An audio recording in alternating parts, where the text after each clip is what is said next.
Almost sa bankruptcy. Tsaka may utang pa ako sa asawa ko. Hanggang ngayon, hindi ko pa nabayaran. Yan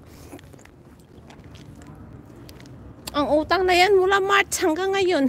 Grabe na utang yun, oy.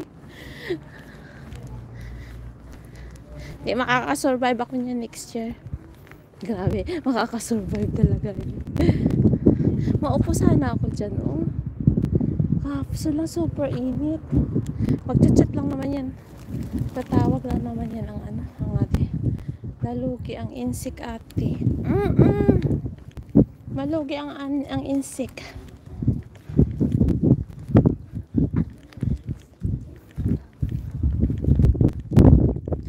Dito naalala niyo dati?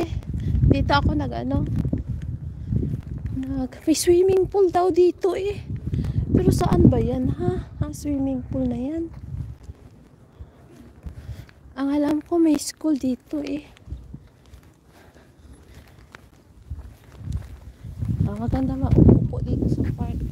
Pero hindi ako kakain kasi alam ko kakain kami ni sino ba yan? Cherry Rose. Enjoy po ate at ingat. Salamat Cherry Rose.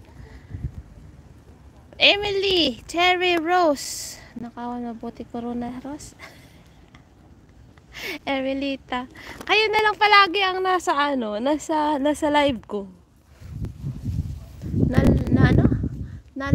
Nalipat ulit. Nalipat ulit saan? Kainman. ano yung mga pinag-ano nyo dyan? Nalipat ka agad ang Sino? Nag-aagawan kayo sa corona. Wala naman ako pamigay ngayon. Bankrupt ate Merlan. O, tingnan yung laman ng bag ko. Alam nyo anong mga laman yan dyan? Dami-daming laman yan. Pero walang pera. Tingnan nyo. Mga basurang naman, guys. Mga tisyo. Ang dami kong tisyo. Bakit? Iwan ko ba? Just, ako'y natatakot pag walang tisyo ang bag. O siya na, oy. Wala naman ako may sa inyo. Ang corona ate. Pinag-agawan yung corona talaga eh. Hindi naman. Hindi, ayoko lang madisturbo kayo. Kaso lang, kanina pa ako dito eh. Alam niyo ba, kaninang umaga pa ako umalis ng bahay. 8 o'clock ako nagising. Kumuha ng bus ng 9 o'clock. Bus ang tawag namin dito sa bus ha. Tapos 10 AM nagmasahe hanggang 11. Tapos doon nagala-gala ako.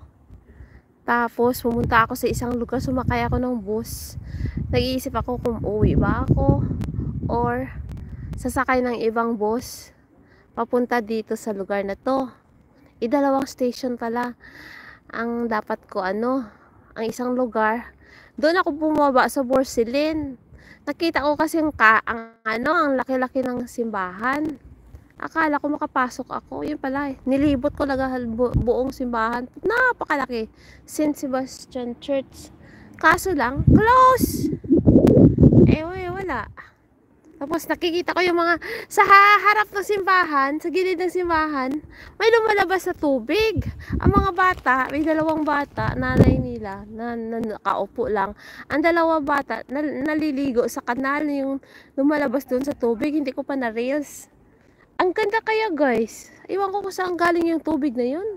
Pero naliligo ang mga bata, so means malinis yun. Kaso lang hindi ko lang alam kung Pero ang linis talaga guys. Wala talagang halo. Mamaya i-reels ko yun. Parang tanga-tanga ako doon na mayroon pa nga ako doon na kala niyo ba lalaki lang umiihi? Pati nga ating Melan umiihi. Ayan na siya. O siya, nababay na guys. Tingnan dali. Ayan guys. Pakita ko sa inyo si ate nyo Lailin. Si ate nyo Lailin.